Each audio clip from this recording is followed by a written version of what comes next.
ఇష్టం లేదు కాబట్టే కదా యాక్టింగ్ చేయమని డీల్ మాట్లాడుతున్నాను. స్టూపిడ్. లావణ్య మాటలకు అర్జున్ మరింత అసహనానికి గురయ్యాడు. ఇందులో ఏదో పెద్ద కుట్ర ఉందనే విషయం అతనికి స్పష్టంగా అర్థమైపోయింది. అరే యార్, నీకెంత కావాలి? 15 కోట్ల, 20 కోట్ల? ఇప్పుడు చూపించావు కదా నీ అసలు రూపం.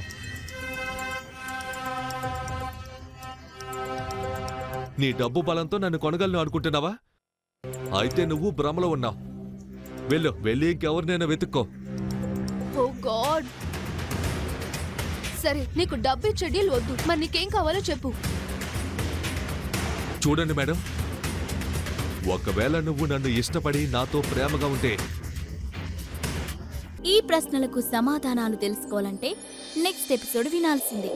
క్రింద ఇచ్చిన లింక్ ని క్లిక్ చేసి పాకెట్ ఎఫ్ఎం యాప్ ని ఇన్స్టాల్ చేసుకోండి. Stay tune to pocket FM.